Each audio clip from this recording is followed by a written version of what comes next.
Ассаламу алейкум ардактуу журт, амансыздарбы? Биз кечеги токтогон жерибизден Манасты ары карай уланталы. Сиздер болсо эфирди бөлүшүп койсоңуздар, өтүнүч. Эмесе баштадык. Ошентип Манас 15 жашында Алтай тоосун таянып, мына ошол жерде хандык доорун сүрүп баштады. Үч арал деген жер экен, борбору Кара шаар деген шаар болуптур. Мына ошол жерде жатат. Ал эми Кытайда Манастын кабарын баягы 11 баатыр ызаланып кеткен 11 киши айтып баргандан кийин Култаң, Байкүш, Арсалаң, Буудаңчаң, Буурчак Дөө, Боскертик, Кырмус деген хандар, албетте булардын башында Бейжинде Эсенкан турган. Ал эми бул мен санап өткөн азыркы хандар ар кайсыл жерди, ар кайсыл элди башкарган Кытайдын хандары, Эсенкандан кийинки хандары. Мына ошолор баштап 111 миң колду Манасты чапмакка, айласын тапмакка булар 1,5 жыл даярданышып жолго чыгып калышты. Эми алар ал жерде жолго чыга беришсин, биз болсо кайра Алтайга келели. Алтайда Манас мына ошентип хандык доорун сүрүп жатканда, Алтайдан хан чыкканын, Алтайда кыргыз кыйын чыкканын билбеген Жолой деген баатыр, Жолой деген балбан, ал убакта кадимки баягы Кошой атабыз менен күрөшкөн Жолой, анда 25 жашында экен. Мына ошол Жолой 900 төөгө жугартып, чайартып, ошол Кытай көздөй бара жаткан экен. Ал эми ал учурда бардык жерди Кытай каптаган, анан Алтайда кыргыз кыйын чыгыптыр, Алтайдан кыргыз хан шайлаптыр деп Жолой али кабар билбептир. Мына ошондуктан аңгир жолго салыптыр дейт. Ошол Кара шаарды бет алып аралап өтүп барат. Ошол жол менен аралап өтүп бараткан жеринен Манастын коюп койгон кароолчуларынын баарысы көрүшүп, анан Манаска кабар берет. Мына ушинтип тигил биздин чектен Жолой 900 төөгө жугартып алып өтүп баратат дегенди. Аны Манас угуп, эми баягы хандык болгондон кийин анын өзүнүн чеги бар, өзүнүн жери бар дегенде, мына ошол ээлик кылган жеринен Манас алдынан тосуп, 194 кишиси бар экен. 194 кишисинин баарысын өлтүртүп, төөсүн 900 төөгө жүктөлгөн жүгүнүн баарын алып коет. Мына ошондо мына ошондо Жолой айтып турат. Бак бурчун шаарым барында, Каканчын элим барында, Чынмачын жерим барында, Котон шаарым барында, Таңшаң, Каракуяң, Капсаң деген жерлеримдин барында Эсенкан ханымды турган учурда мен сени оңдуруп койбостурмун. Кыз кыркыныңды, кемпир кесегиңди, катын калачыңды, бүт баарыңды, бала чакаңды кошуп баарыңарды сыздатам, баарыңарды ыйлатам, баарыңардын каныңарды суудай агызбасам силерди. Менин 194 кишимди өлтүрдүң. 900 төөгө арткан жүгүмдү тартып алдың деп Жолой баягы канткен менен ал дагы баатыр, ал дагы дөө, 21 жаш курагында экен. Ач буудан деген күлүктү минип туруптур, баа күрсүсүн күүлөнтүп айбатынан жазбай, мына ошо Манастын колу менен жалгыз уруш салып, Манаска кайрылып ушинтип айтып турат да: менин Эсенкан ханым барында, Чынмачын элим турганда, сага сөзсүз түрдө балекетти салбасам. Эгер азыр өлүп калсам, өлүп калдым, өлбөй калсам, акыры өч алам деп, мына ошентип Манаска айбат көрсөтсө, Манас минтип айтып турат: мени жерсиз эрдейсиңби, элсиз эрдейсиңби? Артымда улуу түрктүн эли турат. Түмөн деген эл турат. Түркүстан азыр Алтайда Бейжин Чынмачын менен канатташ чектешип турганым менен, артымда Түркүстан деген жер турат. Уркун суу турат, биягы Опол тоо турат, ортосу талас, башы чүй, Олу ятаанын ары жагында Ташкент, Орчун Кокон, Маргалаң, Оро төбө, Самаркан, Букар, Балык, Бадакшан деген жерде бүт туугандарым жашайт деп баягы жолойго айбат көрсөтүп, найза сунуп, ак куласын алкынтып жөнөп калды дейт. Жолой Манастын сүрүнө чыдай албай, Манастын түрүнө чыдай албай, ач бугданын чапкылап, араң дегенде качып кутулду дейт, белине найза жеп. Мына ошол качкан бойдон баягы жүгүн таштады, баягы жанында кошуп жүргөн кишилеринин баарысы мерт болду. Ошол качкан бойдон Кармуз хандын Кармуз шаанын шаарына кирип барып, Кармузга арызданып турат. Мына ушундай Алтайдан кыргыз деген чыгыптыр.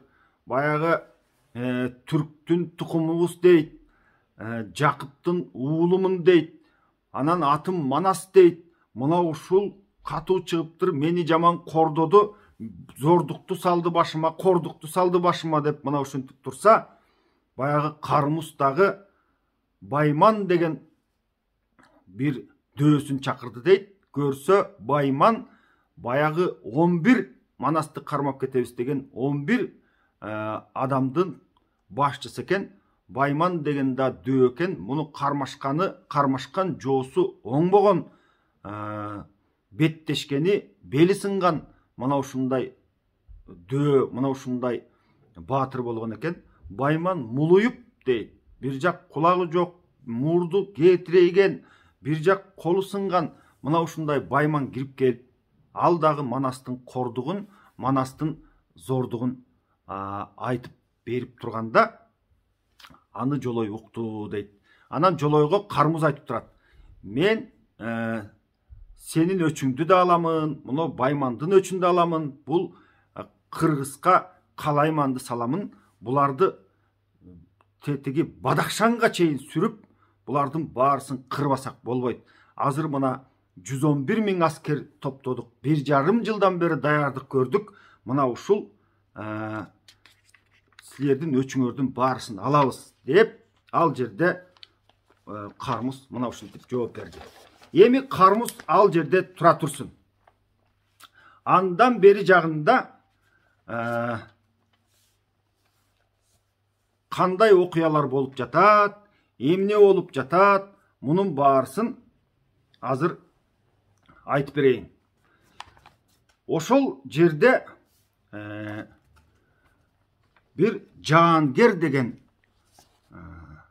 өзү те Ыбрайымдын элинен, Бани Ысрайылдын жеринен дейт эпоста. Мисир калаасынан Ыйсанын баягындай Ыйса пайгамбар менен кол алышкан мына ушундай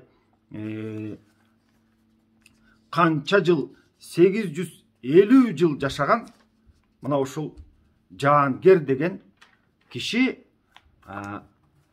Шам, Көпө, Мисир, Кудус, Нааран шаар, Багдад, Коросон бул жагынан Ыспанга чейин кыдырган, андан келип Бадахшан балыктагы кыргыздарды кыдырган дейт. Кибилистанга 6 ай жаткан дейт. Анан ошол Кибилистанда 6 ай жатып, Мумбайга баратканда дейт, Мамбай деген шаарга баратканда ушул Нескара кармап алды дейт. Бул ошол Мисир, Кыбрыстан, Коросон ушул шаарларда айланып жүрүп, карганда үйлөнгөн экен.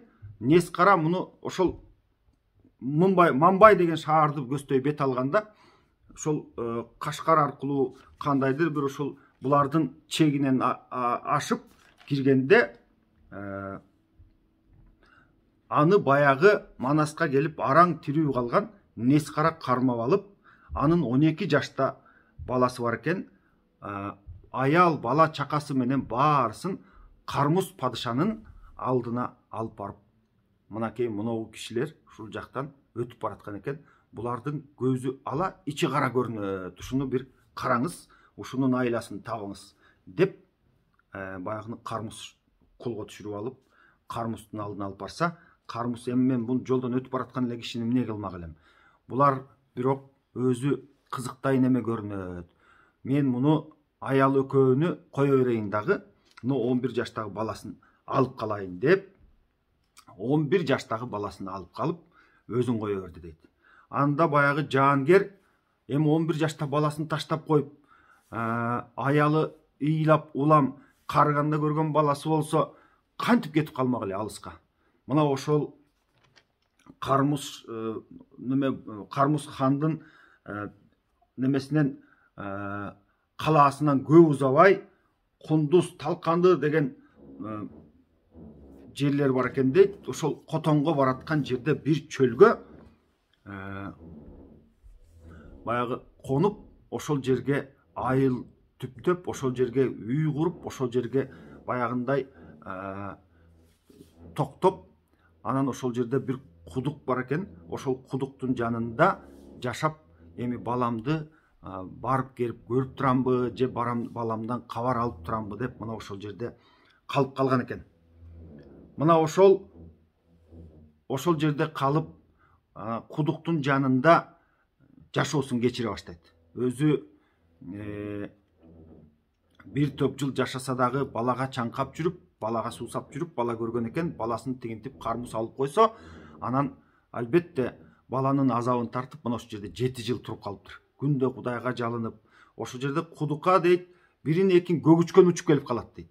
Ошол көгүчкөндөрдү багып жатып, ошол көгүчкөндөргө жем чачып жатып, ошол жер көгүчкөндүү жер болду дейт. Аябай ары өткөн, бери өткөн киши ырымдап, ал көгүчкөнгө 2 сому болсо дагы берип өтпөсө, ал кишилердин иш оңолбой турган жер болду дейт. Мына ошол жерде анын аты да өзгөрүп Кумурайым аталып кетти дейт. Бир күнү ага Кыдыр жолугуп, анан Кыдыр айтат да, ушинтип азап чегип жүрө бербе, сенин үнүң Кудайга жетти, мен ушул сага Кудайдын атынан келдим. Анан ушундай барсаң, Кундуз деген жер бар. Мына ошол жерде Кошой деген баатыр бар. Азыр жашы 27-де. Атасы анын бай болгон, өзү 2 бир тууган дейт да. 2 бир тууган Кошойдун бир өзү Кошой экен, анан кийин дагы бир тууганы бар экен да. Мына азыр дейт, бул дарыядан сазан ордуна жаян балыгын сууруп жеп, мына ошол жерде өздүк ичине азыр кедейирээк жашайт деп муну Кыдыр алейхисалам айтат буга. Анан бул ушул Кошойду издеп 44 күн жол жүрүп, акыры барып Кошойду Кундуздан табат. Кошой аны көрүп, кайдан келатасың, эмне максат менен келатасың деп сураганда, Кошойго айтып турат дейт, мен ушул сенин кабарыңды уктум, сенден бир калыстык издеп келдим, сенден бир жардам издеп келдим, сен мага ушул күч менен жардам бер, мен болсо башкасынан жардам берейин, менин ушул балам Кырмуз хандын колунда барымтада калды, аны мага нес кара ушинтип мени кармап алып, баягы Кырмуздун алдына алып барып ушинтип бизди кор кылды. 7 жылдан бери мына ушул жерде бир чөлдө турам, анан аялым ыйлайт, мен ыйлайм, ушинтип зар какшап жүрүп, акыры Кыдырга жолугуп, мына Кыдыр айтып, анан сенин алдыңа келдим деп Кошойго барат. Ошондо Кошой ага жардам бермекке 60 000 кол топтоду дейт. Бул жагынан бардык элге кабар берип, муногу өзү жанагы киши Ыбрайымдан тараган Бани Ысрайылдын эли болуп атат. Мына караңызчы, канча деген жерди Манас эпосунда айтып берип жатат да. Мисир калаасына да төрөлгөн мына ушул адамга Кошой баатыр Кундуздан жолугуп, Кошой анда 27 жаш курагында экен, өзү 1000 кишинин күчү барып жүр экен да. Мына ошондо Кундуздан жолугуп, анан ага жардам бергени бүт элдин баарын аркы жак берки жакты чогултуп отуруп 60 000ден ашык кол топтоп, анан Кырмызды көздөй булар аттанып жөнөшөт. Кырмызды көздөй аттанып, Далай деген жерди басып өтүшүп, алар Кашкарга келишти дейт. Кашкарга түндө келишти. Кабар айтпай дебей Кашкарга түндө келишип, Кашкарды башкарган Найзакан деген чоңу бар экен. Булардын Найзаканды өлтүрүп, Кашкарды басып алышып, анан ошол Кашкарды басканда баягы аскер дейм, канча 60 миңдей аскери болсо, анан алар Кашкарды тонойбуз, талайбыз, баягындай кыз кыркынын кулдук алабыз дегенде, ошол жерде колдун аскерлеринин баарысы бул баягы Кытай дегенин өлтүрөт дейт, калмакмын дегенин өлтүрдү дейт. Калган ошол жерде жашаган түрк тукумдуу уйгур жана башка элдердин баарысын ошол жерде бош коюшту дейт. Анан дагы ошондой бир талатпай, тонотпой Кашкарды өзү Кошой ээлеп жатып калды. Азыр эми Кошой Кашкарга келди. Жакында Кырмыска кантип согуш салат, кантип согуш ашат, муну эртең сиздерге айтып берем. Эртең кайрадан жолугушканча аман болуңуздар.